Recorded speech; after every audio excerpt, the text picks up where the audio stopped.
இங்க இந்த ஆண்டிக்கு அந்த காலத்துல 16 வயசுல கல்யாணம் வச்சிருப்பாங்க. கல்யாணம் கொஞ்ச நாள்லயே ஹஸ்பண்ட் இறந்து போயிருப்பாரு. இவங்க சுத்தி இருக்கவங்க பெரியவங்க சின்னவங்க எல்லாருமே இவங்களை ஆண்டின்னு தான் கூப்பிடுவாங்க. இவங்க எப்பவுமே லிப்ஸ்டிக் ஸ்டோரிஸ்ன்ற புக்கை மறைச்சு படிச்சிட்டு இருப்பாங்க. அப்படிதான் ஒரு நாள் ஸ்விம்மிங் பூல் பக்கத்துல படிச்சிட்டு இருக்கும்போது ஒரு பையன் காப்பாத்துங்கன்னு சொல்லி கத்துறான். இவங்களும் யாராச்சும் இந்த பையனை காப்பாத்துங்கன்னு சொல்லிட்டு கூப்பிட்டு பாக்குறாங்க. ஆனா யாருமே வரலன்றதால இவங்களே தண்ணியில இறங்கி காப்பாத்துறதுக்காக போறாங்க.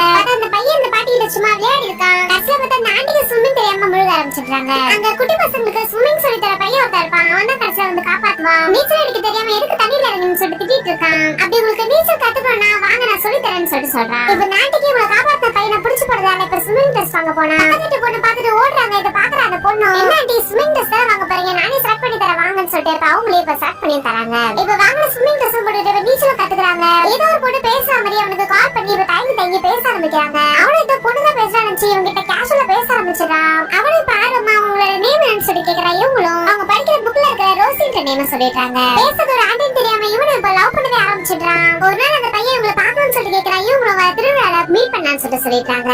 அந்த பையனை மீட் பண்றதுக்கு முன்னாடி ஹேருக்கு டையர் அடிச்சிட்டு மேக்கப்லாம் போட்டு போய் நின்னா இவ்வளவு நாள் போன்ல பேசிட்டு இருந்தது நாட்டுதான் தெரிஞ்ச உடனே இப்ப பயங்கரமா அசிங்கப்படுத்திட்டு போயிடுறான். இந்த விஷயம் இவங்க தங்கிட்டு இருக்க அபார்ட்மெண்ட்லாம் தெரிஞ்சு இவங்களோட புக்ஸ் இவங்களோட ட்ரெஸ் எல்லாம் தூக்கி வெளியே போட்டு இவங்களை அசிங்கப்படுத்தி அனுப்பிச்சிடுறாங்க.